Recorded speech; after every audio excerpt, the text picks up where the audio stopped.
Cool.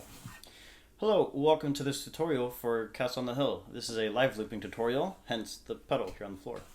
This is part of a larger project that I'm doing where I take an album that I like, in this case Divide, and I just make a bunch of content around it, including covers and tutorials and things of that nature. That's all here on my YouTube, or you can find that linked down below on my website. I have it nice and organized and put together. But yeah, so without any further ado, let's go ahead and get started. This is how to play Castle on the Hill loop cover, loop on a loop pedal. There we go. So this arrangement is from a performance that I saw Ed do. I'll link it up here. And I was just watching it over and over, and I was like, it looks and sounds like he's doing this. On his loop pedal, he's not using a Boss RC500. He has like a custom-made pedal, which is cool. So it's a little bit different, but it's basically going to be the same thing. Here, for me, I have a 2-track looper. So right here, when it's selected red, that's track 1. When it's selected blue, that's track 2 for me. If you have a 1-track looper, you can also do this. You're just going to have to make sure that your first track is the full length of the 4 bars. So that way, whenever you get to playing the actual chords or the bass line, you're going to have enough space to work with. Here on mine, both of my tracks can be 2 separate lengths, and so it's not as big a deal for me. I'm going to be playing in the key of F sharp. The original song is in D. The way he plays it in this cover, in this performance, is in the key of D. I'm playing F sharp, but using G shapes because my guitar's tuned differently. So if you're watching my left hand, this may be confusing. But basically, I'm tuned down a whole step. Like the entire guitar, everything is tuned down a whole step. And then I'm capoed 1, playing G shapes. That's what I'm doing. That's where I sing it at. It works for me. So even if the guitar itself isn't making sense, the loop pedal, the arrangement, that's all going to be the exact same. You just play it in whatever key you're playing it in. So for this song, it starts off with electric guitar just quietly in the background doing this rhythm bit.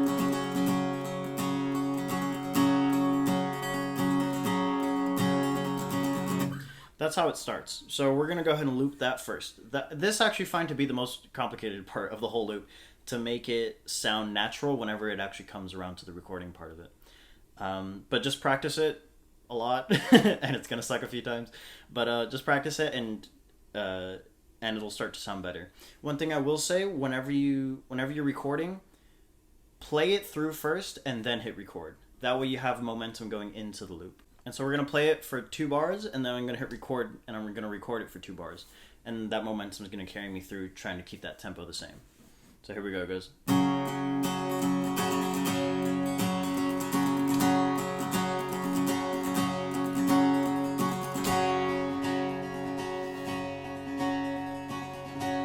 And there it is.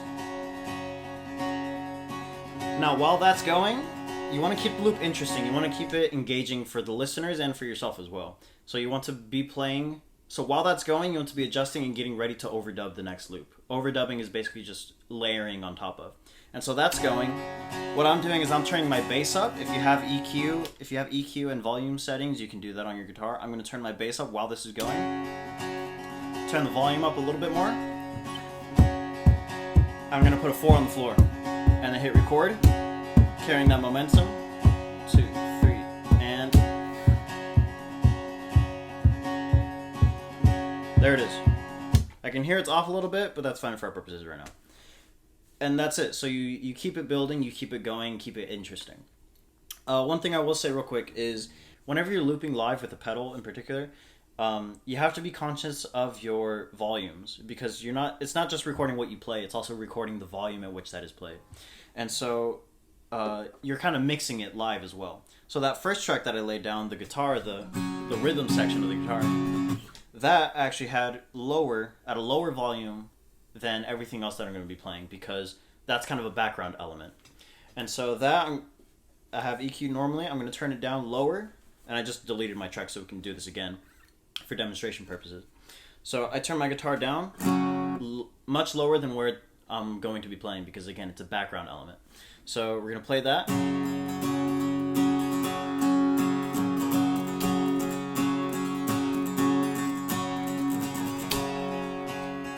Now for the kick, I want it to be louder, so again, I'm turning the bass up for the kick to get that kick sound, and I'm turning it up the volume.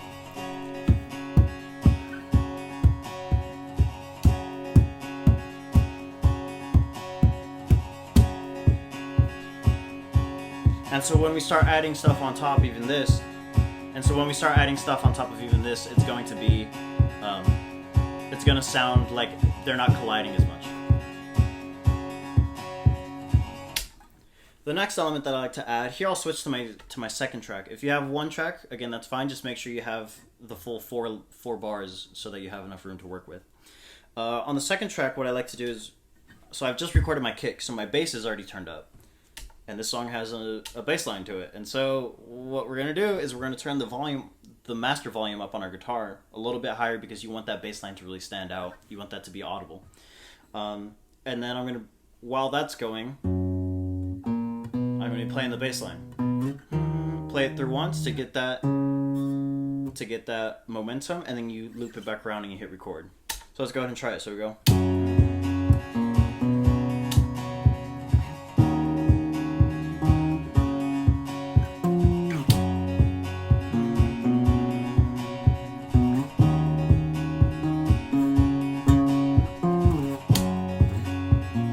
That was a bad loop, but in principle. That was a bad loop. We're gonna ignore that. So while that's going, I'm adjusting my EQ, adjusting my volume to wherever it's gonna be, because this next one is just gonna be the main rhythm part of the whole thing.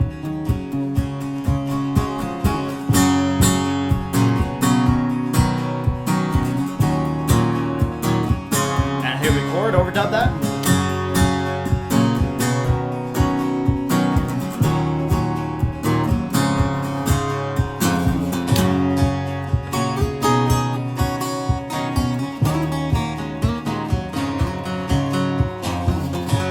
So you notice right there, once I hit record, that was all the tracks that I'm going to be laying down for this arrangement. You have one rhythm part, the drums, you have the bass line, and then you have another rhythm part. That's all I'm laying down for this one. And so once that last loop that I was doing was recorded, I just took a second, do a little solo, kind of kill some time a little bit, to make sure, what I'm doing there is I'm making sure that my loop sounds fine for what I'm going to be doing. Because if it's not fine, then that's something I'm going to want to fix now rather than later while I'm doing the song. It is possible to do that while you're playing. It's just more complicated. And so take a second, listen to your loop. This is very important. More than just keeping in time with your loop. Listen to it and make sure it's in time with itself.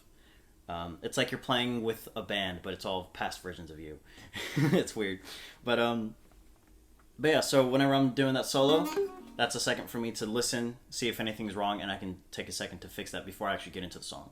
And yeah, that's this arrangement. Now, the way that I like to play it is this is really built for being just dropped out during the verse and bridge and stuff, and coming all in together for the chorus. That's how this is really built. And so to go from everything coming in to transition from there into the verse, here's what I like to do. So it's all going.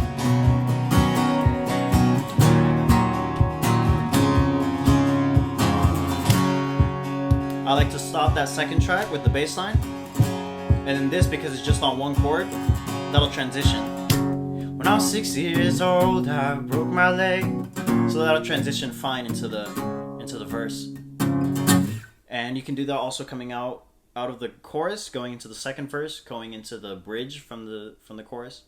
That's how I like to play this. And then once it comes time for the chorus, you go, and I can't wait to go home, and you bring it all in together. You go, now I'm on my way, I still remember these old country lanes, singing to Tiny Dancer. Now I miss the way you make me feel, and it's real when we watch the sunset over the castle on the hill. Da, da, da, da. You see that? And so that's how I like to use these loops, particularly with the two tracks, that I have the ability to do that.